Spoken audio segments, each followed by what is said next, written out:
манай Media Insiders контентын одоо ээлж дугаар явах гэж байна. Тэгэхээр үүсгэж уншигчтай бас нэг зүйлийг өмнө тодруулаад хэлчихье гэж бодож байна. Яагаад Media Insiders гэхээр ер нь өмнө тайлбарлаж байсан шүү дээ. Бид нар манай контентын нэг бас нэг зорилго бол тухайн улс орны амьдрал нийгэмд гарч байгаа одоо ийм одооны хэлээр бол нэг тренд хандлагууд байна шүү дээ. Үйл явдлууд, эвентүүд, сэтгүүл зүүн салбарт гарч ирж байгаа бүүн болж байгаа сэдвүүд.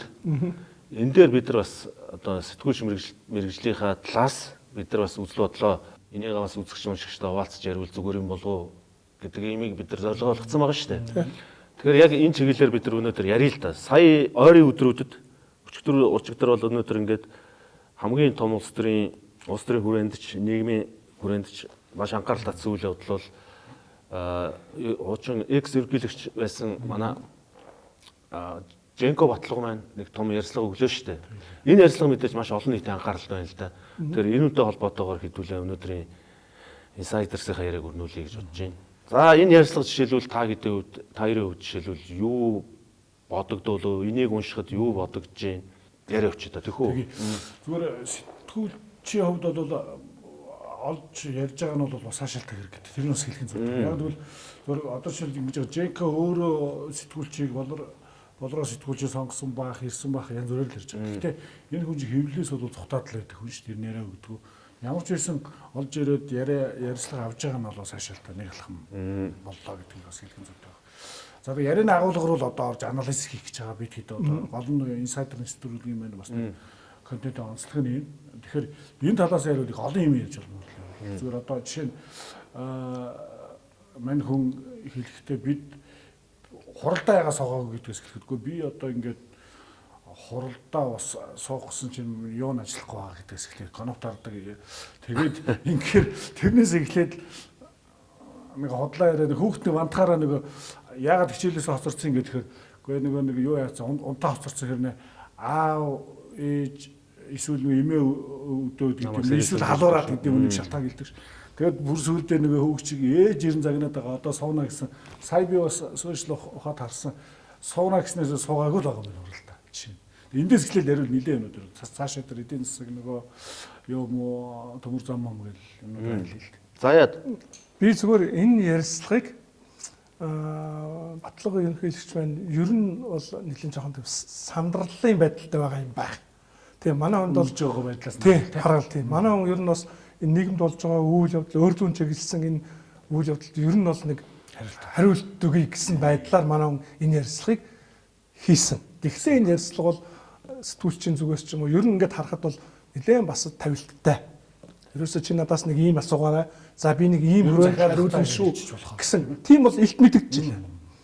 Өдөр конофос эхлээ одоо их хурлын гишүүнээр хичнээн удаа сонгогдов. Сайд хэзээ одоо 2-3 яамны сайд байсан биз дээ. Хамгийн сүүлд Монгол төрийн хамгийн өндөр албан тушаалсан ерөнхийлөгч байсан хүн. Тэгээд нэг конофын тухай ингээ ярьж байгаа нь ерөөс ихтгэл үнэмшил биш. Тийм юм харагдсан надад бол. Тэгээд гол санаа нь бол нөхөр одоо яг тантай санал нэг байгаа. Маш олон чиглэлээр сошиал нөхрийг буруутгаад байхаар ямар нэг байдлаар энэ дээр бас хариулт өгөөд энэ буруутгаж байгаа сэдвийг зөөлрүүлэх энэ дээр нэг галыг одоо арай аятаа болгох гэсэн. Гэхдээ энэ зорилго нь биелсэн гэж бол хэлж чадахгүй байна. Би зүгээр үү. Бас чадахгүй байна. Магадгүй зарим талаар гал өдөөсөн ч гэж магадгүй. Өөр нэг галыг өдөөгөө. Яг одоо юу болов? Зөвхөн тэр сэтгүүлчтэй ярилцсан талаасаа биш, өөрийнх нь хариулж байгаа талаасаа ингээд аваад үзэх юм бол одоо өөрийнхөө зорилгод магадгүй төлбөр төлөөч юм явсан л байх л та. Гэхдээ тэр зорилгоо биелүүлж чадаагүй болов гэдэг бодол төрөд. Тийм үү. За би болохоор за яг уншлаа, харлаа тийм ээ. Одоо мөгийн төрөний хэлсэнтэй би бол бас санал нийлж байна. Зүгээр үүрэг цэгийн сайт тийм үү. Одоо тэр ярьцлага хийж байгаа сэтгүүлчийн хувьд бол за тэдний талаар яриад байх зүйл алга. Үнийг хэлэхэд. За магадгүй энэ олддгүй хүнийг олж аваа ярьж байгаа сайн хэрэг. Зүгээр л за биний л бодол шүү дээ. Ингээд тэр ярьцлагыг харж байхад одоо сая заяач хэлж байгаа шиг байна. Яагаад бид тэрийг яриад байна гэхээр за нэг ийм тавилттай юмуд амар их болчихжээ тийм үү? Ярьцлага өгдөг юм бид нар яриад байгаа шүү дээ. Төрөөнийхөө нэвтрүүлгээр ярьж ялаа. Ингээд заавал зохиомлоор ингэж тарих угаалт хийдэг юм юмуд явчихжээ. Энэ яг анзаарагдаад байгаа байхгүй. Тэгэхээр өнөөдөр бидний ярианы сэдв болоод байна шүү дээ. одоо ингээ харахаар за тэр нэвтрүүлгийн шторкийг харахаар за энэ өстой галзуу юм явах нь дээ. Жеког өстой бариад авч дээ. Энэ бол сэтгүүлчдүүд бол амар тий шторк ихтэй их сурвалж байхгүй юу? Тий. Яг үнэ. Одоо тэгээд энэ хүнийг олоод авч гоё ярьслага байна да гэдэг ингээд сонирхохоор яг хөө мань хүний ярьслагыг үзээд надад төрж байгаа бодлол түрүүний хэлдгээр заяаг хэлдгээр мань хүн өнөөдөр яг иймд хариулахгүй болохгүй гэдэг нэг тийм нөхцөл байдал үүссэн байна. Аргагүй үүсэж штэ. Өнөөдөр баялагын сан бүрдүүлэх асуудлаар ингээл стратегийн ордуудын тодорхой хувийг төр хувьдаа авна энэ төр гэл тийм үү?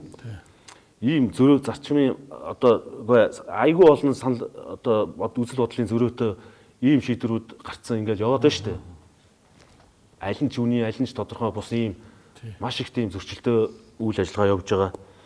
Тэгэхээр Женка өнөөдөр яг түрүүн заяагийн хэлдгээр надаас өнөөдөр одоо олон нийт юу нэхэд байна, яагаад намайг яллаад байна гэдэг мань хүн маш их тийм анзаархаас харахгүй шүү дээ. Өнөөдөр мань хүн гарч ирж тэрийг зайлшгүй ярих шаардлага үүссэн байна гэдэг нь энэ ярилцлагаас харагдаж байна. Тэгээ хэнд өгөх вэ гэдгээ маш сайн сонгосон байна гэдэг нь надад л анзаарагдлаа. Жишээлбэл одоо өнөөдөр бид гурыг хэн нэгэн чинь бид гурав адилхан хэвлэл мэдээлэл хэрэгсэлтэй шүү дээ. За өрсөн бол мань хүн ирэхгүй. Аль нэгэн өдөртмийн сонио өрсөн бол ирэхгүй гэдэгт би 100% итгэлтэй байна. Лайвд одоо ороод асууя гэвэл хариулахгүй. За тийм болохоор энэ бол яг хүн тэр хүн үзэл бодлоо яаж илэрхийлэх үү, бэлтгэх үү гэдэг бол тэр хүний асуудал шүү дээ. Тэгэхээр энэ зүгээр би юу хэлэх гээд байна тийм дэндүү ядруу хиймэл тавилттай одоо тийм үзэл бодлоо илэрхийлж байгаа нэг тийм жүжиг л болоод өнгөрөөл гэж би бодоод байна. Бас л тархиугаалт шүү дээ. Одоо түрүү ярьлаа ингэж худлаа яриад байж болохгүй байхгүй. Тэгэхээр батлаг гэдэг хувь хүний хувьд хичнээн худалч юм бэ гэдэг нь харагдаад байгаа байхгүй. Юу ч худлаа хийж болно гэдэг нь жишээлбэл энэ нэвтрүүлгээс харагдчихлаа гэж анзаараад байна. Одоо саналын товч ажиллахгүй байна гэж юу гэсэн үг юм. Тэгээд одоо тэр өчигдөр энэ ярьцлага гарсны дараа их хурал дээр маш олон гишүүд ярьлаа шүү дээ. Өөрийнх нь намын гишүүд ярьж байна. Сүрэг намынхан ч ярьж байна. Ёс зүйн хороо гэж байдаг шүү дээ манай. Тэрний гишүүд ч ярьж байна.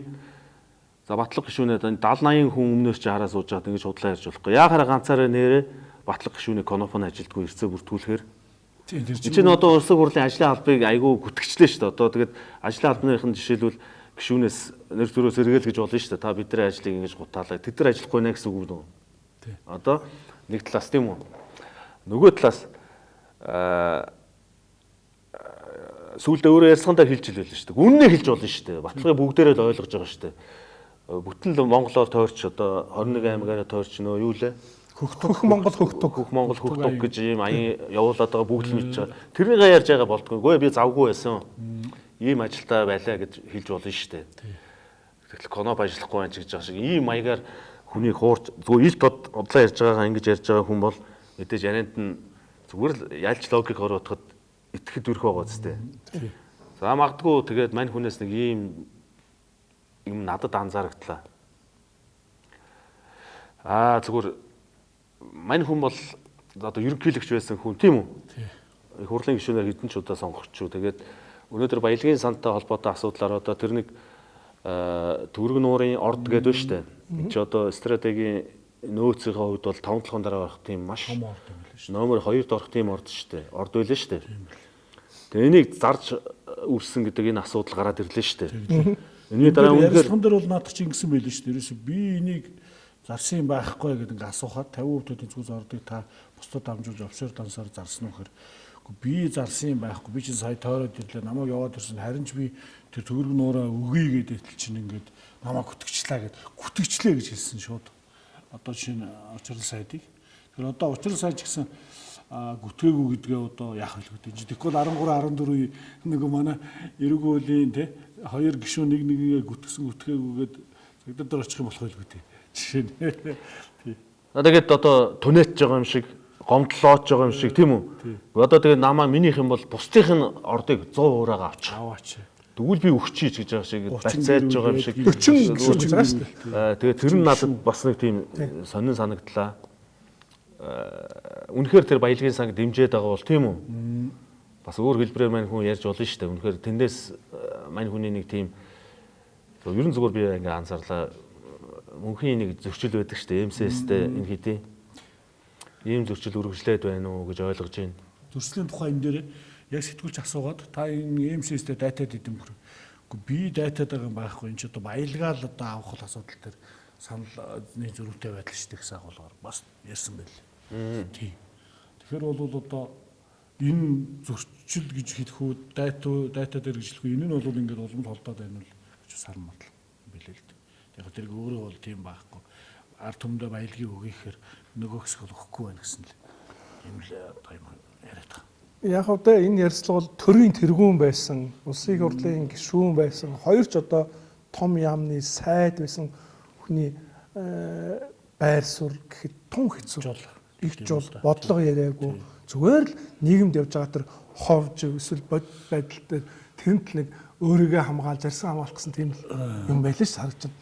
Эндээс маш олон юм хэлж болохоор л үлээ. Үнэхээр харамсалтай. Ер нь бодлого гэснээс даваа энэ манай энэ улс төрийн хүрээнийхний ярилцлагууд юмнуудыг ингээ хараад хахад сонин гарчиглаад үзсэн чи айхтар ингээ нэгдүгээр нүүрнээс даваад ярилцлага өгсөн. Томоохон сайтад ярилцлага зөвхөр үзэхээр уншихаар яг энэ бодлогын юмруудаар тэр дундаа энэ нөгөө өөрийнхөө нэг сайт ч юм уу ингээд яхад салбарынхаа асуудлуудыг ингэж яг ингэж шийдэн энэ ийм үр дүнтэй гэдэг ийм хэмжээний юм юусаа гарч ирэхгүй.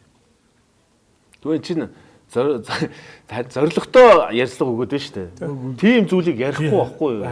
Зүгээр ийм толго тойрсон эсвэл нийгэмд явж байгаа сенсац. Тэрний жишээ саяхан байна л гэж би хараад. Яг л тийм. Манай өөрийгөөс айгүй үгүйсгэсэн байлээ шүү дээ. Жишээ нь ерөнхийлөгчийн сонгуульд нийт өвчж байхдаа Монгол ялна гэсэн уриалтай байсан тийм үү? За би бол за Монгол ялах юм байна. Монгол ялна гэдэг бол Монгол улс ялна, монголчууд ялна гэж ойлгосон шүү дээ. Тий, хөгжил. Тэгсэн чинь манай ялсан өөрөө ялсан. Өөрөө ялж өргөж өгсөн. Тэгээ ярьсан дээр хэцүү биш үү? Үгүй харин ялна гэдэг чинь тийм амархан юм биш байлээ. Энд чинь урт хугацааны үйл явц байлээ. Тэр гэдэг юм ээ. Тэр хүн ярьсан байгаа. Одоо нөгөө таа чинь одоо төмөр зам тавиад нарийн царгаар төмөр зам тавьчихаар танк орж ирнэ гэсэн чинь төмөр зам авахтай яг үгүй одоо хуурай хэлээр бид нар чинь маш урт хэлж байгаа юм шүү дээ. Хуурай хэлээр хэлж байгаа учраас энэ хаагуур нь одоо тэр зэрэг зэвсэг тэгээд танк норох боломжтой шүү дээ. Энэ дээр л одоо болгоомжтой л гэж хэлсэн шүү дээ. Хоны яриад ингээд өөрийгөө маш үгүйссэн зүйл байсан. Олшин дайныг харж байхад ерөөс танк дараа хоёроор байлдаад байгаа юм билээ шүү гэж байгаа. Тэр хатаас чигвэлтэй тийм ээ. Гэх мэтэр энд бол ингээд яриад байвал гол нь одоо бодлого л гарах улсын хурлын гишүүн байсан, ерөнхийлөгч байсан хүн тэгээ энэ стратегийн том ордуудтай нэр холбогдсон олон нийтэд одоо бас Монгол ялна гэдгээрээ ч юм уу нэр хүнд жахан эвгүй байгаа. Энэ үед хүн гарчиж бодит зүйлээ ярьж тэг үнэхээр одоо өстой нэг хаалтанд кавичгийн дотор би ярьж байгаа хулгай хийгээгүй бол хулгай хийгээгүй гэдгээ тийм ээ магадгүй оролцсон бол яагаад оролцсон гэдгээ энэ төрөл тайлбарламаар энэ улс төрчийн нэг тийм мэр зориг гэдэг юм уу эсвэл одоо ингээд бодит үннийг хилээд явуулсан болвол ард түмэн олон нийт бас ойлгоод л үнэлээд л явах юм болов гэж бодох юм биш. Зүгээр энэ ярьцлагыг хараад би зүгээр дотроо бодож байгаа байхгүй. Яагаад өнөөдөр ингээд улс төрчид гэж худлаа яриад байт юм бэ? Яагаад одоо ичхгүй ингэж зөрөөтэй үзэл бодол зөрөөтэй ингээд юмаа ярьдсан бэ тийм үү? Энэ л айгүй тийм утгагүй санагдаад байгаа байхгүй. Түүнээс одоо тийм учраас энийг л яриад байна л да. Яг одоо жишээлбэл Монгол ялна гэж мань хүн зөндөө давхилаа шүү дээ. Яг уу над зүгээр эн чинь хувь хүн шиг чи миний л бодол шүү дээ. Нөө сэтгүүлч асууж байгаа байхгүй. Тэгээ Монгол ялна гэж хинтээ одоо ингээд тулалдаад тэмцээд хинтэйгээ тэмцээд хин ялаа хинтэйгээ тэмцсэн юм бэ гэхээр Монголтойгоо гэж байгаа байхгүй юу. Тэгээ юу гэсэн ч үгүй тийм үү. Тэгээд ингээд нөхөр алдагдсан боломж тэгээд тэр салхитын мөнгөний ордгоо ч юм үндсэндээ жинхэнэ самраа ицсэн гэж би ойлгодог шүү дээ. Тийм. Өөрөө самарсан. За тэгээд тэр их том орд өнөөдөр бас л одоо үндсэндээ жинхэнэ л мэдлэг болцсон байгаа үстэй. Тийм энэ дээр нэг айхтар ноцтой юм бас ярьсан байлаа шүү нэрээ. Тэрийг би түрүүнд санаж байсан. Одоо жишээлбэл ганц том яригдаад байгаа асуудал энэ шүү дээ. Хариуцлага яриад ирэхээр мань хүн ярьцлага өчлөө шүү дээ. Бидний одоо ингээд яриад байгаа сэдвийн холбоотой зүйл нь хариуцлага тооцоод энэ том ордыг яагаад 250 сая тэр офшор дансаар дамжуулаад тийм үү? Офшор банкаар дамжуулаад зараад энэ мөнгийг угаагаад өөрөөсөө тойруулаад өөр компани эзэмшижсэн компани өөр компанид хүнд эзэмшүүлээд сүүлдээ энэ мөнгө ингээ гуйгаа алга болчлоо шүү дээ. Тэгээ 250 сая доллар гэдэг чинь амар их мөнгө шүү дээ гэж өөрөө ярьж лээ. Үнэхээр их мөнгө шүү дээ. Энэ том ордыг үнэхээр баялагынсаа ард түмнэ гэж явдаг бол Монгол гэж ялна гэж ярьдаг юм бол яагаад энийг тийм гадаадын компаниудад хятадуудад зарчуу мань хүн улгаагаар энийгээ тэгээ худлаа яриад байгаа нь жишээлбэл айгүй тийм утгагүй санагдаж байгаа байхгүй маш утгагүй тийм муухай санагдаад байна шүү дээ. Тэгээд энэ үндэсний аюулгүй байдлын зөвлөл мань хүн ярилцлаганда хэлсэн байл 2020 онд жиргэлэгч багт үндэсний аюулгүй байдлын зөвлөл буюу Бухсан төрийн 3 дээр одоо яригдсан. За яригдахдаа энд протоколны алдаа гэдэг юм уу? Авилгатай тэмцэх газар гүйцэтгэх ажлын хүрээнд орж ирсэн. Тэр чинь үндэсний аюулгүй байдлын зөвлөлийг танилцуулдаг ажил байхгүй нөгөө төрийн нууц там. Тэр гүйцэтгэх ажлыг бүр задлаад тэгээд энэ хятад цүнхээр мөнгө авчирч өгөөд ийсэн билээ л дээ энэ төр гээд. Тэгээд ингээ бүр ингээ хилцсэн байлээ. Хоёр хятад цагдаа шүүхийн ингээ авилгадаад цүнхээрээ салхитын мөнгөний ортой холбоотой мөнгө авчираад байсан юм билээ. Энэ чинь төрийн хүн төрийн ажил хийж байхдаа тодорхой мэдээллийг танилцуулна авна. Гэтэ энийг бүр ингээд нэр устдаа юутай хийтэн байгууллагатаа зарлаж жишээ нь бас зарчмаар болохгүй л байхгүй. Зүгээр тодорхой ажиллагааны хүрээнд аль нэг мэрэгжлийн байгууллагаас энэ төр хэлүүлгээр.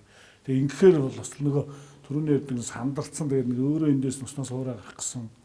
Тэгвэл нөгөө энийг мэдэхгүй мэдчихэл байгаа. Тэгээд процесс алдаач гарсан уу гэмээр ийм зүйл байгаад байгаа. Яг энэ дээр бол хоёрдугаарт нь бол тэр түрүү тэр ярьлаа шүү дээ. Өөрөөр хэлбэл энэ салхитын мөнгөний ордтой холбоотой энэ зүйлүүдийг нийт 6000 орчим ахмадын юуг ингээд төсвөрийн зээлийг тэгэлсэн нь бол маш сайн үйл болсон шүү дээ. За мэдээж ахмадууд тэглүүлсэн хүмүүсүүд энэ шиг сайн байх.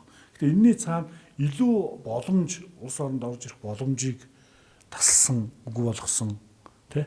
Энэ нь л хамгийн одоо том эрсдэл шүү дээ. Тэгээ энэ энтрээ одоо ямар нэг байдлаар хамгаалаад явж байгаа нь бол тусалтай.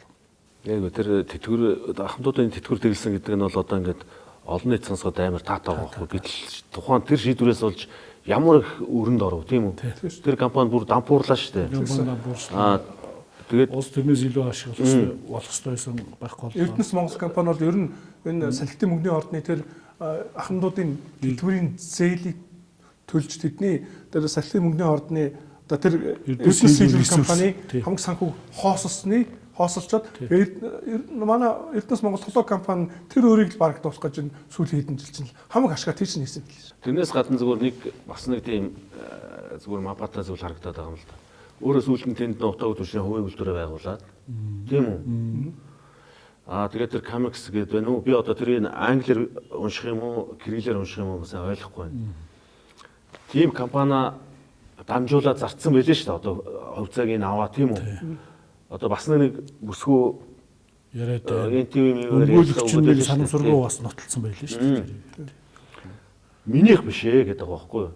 Би өгчий байдаг бол. Гэхдээ бид нар шүүгээд байгаа юм шүү дээ. Тийм зүгээр өгсөн ярьцлага нь айгүй тийм бидний сонссон ингээ факт олж авсан их сурвалжуудын мэдээлэл одоо 9 жорын юунууд байна шүү дээ. Тэгвэл манай нэг юм байл шүү. Одоо бид хэд ингээд одоо Батулга гэдэг хүний ярилцлагыг тойрч ярьж байгаа шүү. Гэтэл энэ хүн бол энэ яг л бүүн болоод бол асар их одоо юу гэдэг нь ялангуяа энэ орон нутгаар тойрцсон Монгол ялна гэдгээрээ эсвэл нэг Монгол одоо манай дарга нар бас хийхгүй байгаа ажил байхгүй юу?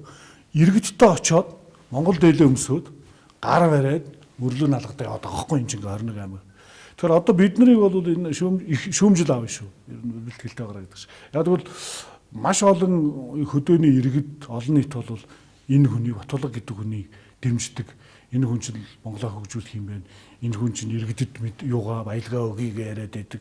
Тэгээ энэ нь бол олон нийт тэгээд ингээ хүмүүст дээлээ өмсөд гар өрөө сая ингээ тойрлоо шүү. Тэгээд хаана хөгжүүлсэн? Хурлын шүү хөгжүүлсэн хуралдааны сайд байж санаа нь шүү. Хүмүүс бол байж үзлээ. Энэ хүний дэмжиад бид гурыг энэ муу гурав одоо зэрэгц суучаад Баталгаас ил юу хийсийг шүүмжилээ шүү. Тэрийг бол бас тооцох хэрэгтэй гэж зүгээр. Тэгэхээр бид гурыг шүүмжлэх жиж шүүмжлэх тийм. Бид нар ерөнхийлөгч байсан, сайд байсан хүн. Бодлогыг ярьж байгаа шүү. Өчнөө ийм асуудалд оролцсон. Бөөр энэ чинь хүнийг ингээ ярих юм бол Жека компани яаж явуулсан гэдгээс эхлээл зайлшгүй энэ за Мөнхбаатараас өмнө нэгж байгаа бол өөр хэрэг. Даваадаас нэгж байгаа байхгүй наач аюул bay шүү гэсэн санаа. Үгүй. Чи боддоо Заяаватын ч юм асуудлыг биш шүү дээ. Бид нар Батулга гэдэг том төрийн зүтгэлтэнтэй тухай яриад байна шүү дээ. Тий, тэр чинь Энэ хүн яаж энэ олон энэ талах чихэр энэ мах импекс тийм үү? тэрийг яриул одоо Энэ Баянгол зочдууд цаг за ингээд тэгэхээр энэ хүнээс бид нар энэ хүнийг тойрч ярьж ил байна шүү дээ. Тэгээд яац энэ салхитын ордыг яагаад та зарцсан юм бэ? Энэ тэр баялагын сан ард түмэн гэж Монгол ялна гэдэг ийм хайртай хүн бол яг ч тэр тэгээд эдгээр чи ард түмэн гэж яриад байна шүү дээ. Тэгээд ард түмэндээ хайртай бол тэр орд баялагийг яагаад энэ зарцсан юм бэ? Энийг яагаад мань хүн гоё ярьж чадахгүй байгаа юм бэ? Худлаа гэдэг нь гэтэл яагаад бүр ингэж зарсан 90% 80% нь эзэмшдэг байсан өөрийнхөө компани тийм үү? Одоо өөр хүнд зараад тэр ордыг зарсныхаа дараа өөр хүн рүү шилжүүлээд бүр ингээд энэ фактууд нь байж хаад мань хүн өнөөдөр ичгчгүй Монгол ялна хөх Монгол хөх туг миний ард түмэн монголчууд гэж ингээд би тэгэхээр тэрний чинь цаана яриад байгаа сан энэ дээр бол би огт та хоёртойгоо санал нэг байгаа. Зүгээр ингээд тойроод яваад одоо тарих угааныг хэлчихэр их чиг бүдүүлгэл үг юм да. Хөдөө орон нутгийн иргэдтэй очиж нөгөө дээлээ хүмүүсээ гараа бариад яваад байгааг нь хараад хүмүүс энэ улс төрчдийг хинэж магадгүй тэгж явахгүй байгаа учраас энэ хүн л одоо бидэнтэй ойр ажиллаж байна. Энэ хүн л Монголыг хөгжүүлэх юм байна гэдэг ойлголт байгаад гэвч үгүй юм байна шүү гэдгийг бас энэ камер руугаа харж байгаад бас хэлчихвэл яадаг юм тийм ээ. Тэгэхээр тэр хүмүүс мэдж байгаа. Мэдж байгаа. Гэхдээ энэ орон нутгад энэ яваад байгаа энэ хандлагууд нь бол их олон хүн яг ирэл бодиттойгоороо бас хүн энэ нөхрийг дэмжиж байна шүү. Гэхдээ энэний цаана бид энэ ярьж байгаа зүйл үнэхээр үйлдэл үг хоёр нь зөрөөтэй удлаа байгаа гэдгийг зөвхөн ганцхан ярилцлаганд анализ хийхдээ харагдаж шүү гэдгийг хэлээд байгаа шүү. Тийм яг хөө тэгээд эн чинь бид хэдэл одоо өөрсдийнхөө үзэл бодлыг хэлж штэ. Тэгээ энийг Женкогийн төмөн зөв гэж бодох 10,000 хүн байна. Одоо тэг байх л ба. Мэдүү магадгүй одоо мань шиг энэ хүмүүстэй сайхан худлаа гөвж байна даа гэж бодож байгаа хүмүүс ч байгаа штэ. Тэгээ ийм л маргаантай сая нэг ийм ярилцлагыг мань хүн сая өгчлөө. Энэ нь мэдээж нийгэмд маш их тийм анхаарал татсан асуудал болж штэ. Бүгд л одоо гараад ярихаар л бүгд энэ асуудлыг л ярьж байгаа үстэй Женкогийн ярилцлагыг. Тэгээ бид хэд л ядлагхан бас л үз бодлоо хуваалцлаа. Одоо энэ олон нийтийг уншигчдыг 20-30 жилийн өмнөхөр хараад ах шиг юм. Одоо хүмүүс чинь шал өөр болсон. Маш олон талын мэдээллийг авч байна. Бас мэдээлэлээ зүгээр тэр зүгээр бүх мэдээлэлээ шүүлтүрг авахгүй. Яачдаг нэг хүн байна. Ихэнх нь бол бас шүүлтүртэй эн чинь юу ярьж энэний цаана юу байгаа вэ те. Энэ хүн удлаард үнээр ярьдаг ялга салхтаа болсон. Гэтэл манай хүн зүгээр л хуучны 20-30 жилийн өмнө шиг л ингэж байгаа сарамсалтаар. Жека жишээлбэл нэг юм зөв юм яриад байгаа байхгүй. За нэг тэн дотроос би за үнэн гэж хэлэхээр. За ажил үйлдвэрийн парк марк гэл ингээл яриад шүү дээ. Маш олон төсөл хөтөлбөрүүдийг би санаачилсан гэл. Энэ үнэн мангар олон юм санаачилсан шүү дээ. Мангар олон маш их хэмжээний хөрөнгө оруулалтыг судалгаа хийсэн гэдэг лээ тий. Одоо энэ Майтер гэж зогссон төсөл байна тийм үү? Сайн одоо Женко төр юу лээ? Одоо Чингисийн хөшөөтэй чинь сонжин болдгийн төсөл байна тийм үү? За тэгээд энэ аж үйлдвэрийн паркын энэ олон юмыг би ингэж яасан төмөр зам гээл тэгээд алдагдсан боломжийн тухай ярих юм бол Женко бодлогын одоо ингээл одоо бол хүмүүсийн талцуулдаг нөө төмөр замын гацаас асуудал байна шүү дээ. Эндээс ямар их зүйлийг бид нар монголчууд алдсан бэ? Бидний асар их зүйлийг 10 жилээр баг ингээ хойшин татсан хүний нэг бол Женког л гэж би боддог байхгүй. Чи миний хүний бодол шүү дээ. Үйлдвэр худалдааны сайд байх та тийм үү? Хүнс үдээшгүй сайд байлгүй бас. Байсан. Хоёр том. Гэхдээ маш олон одоо төсөл хөтөлбөрүүдийг хажуудаа маш олон залуучуудыг мэрэгчлэнүүдийг авчирч судалгаа хийлгсэн үнэн. Би тэрийг бол сайн мэдэж байна. Тэгэхдээ Женко энийг миний бодол шүү дээ. Хизээч Монголын хөгжлийн төлөө ашиглаагүй байхгүй юу? Би дотроо тэгж боддог. Юу хийсэн тэр олон судалгаа одоо маш олон залуучууд байдсан шүү дээ.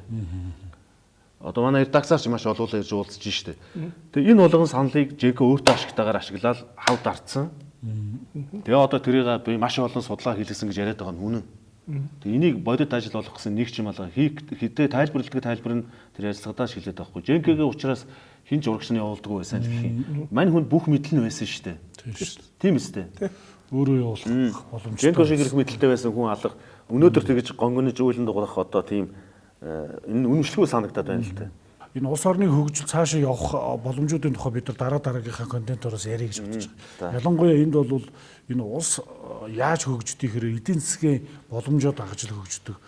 Тэгээд эдийн засгийг яаж хөгжүүлдэг юм бэ гэхээр энэ үйлдвэрлэл байгуулж хүмүүсийг ажилтаа болгож орлоготой болгож тэр үйлдвэрлэлийг дагаж бусад жижиг үйлдвэр одоо кластер байдлаар хөгжиж гэдэг юм.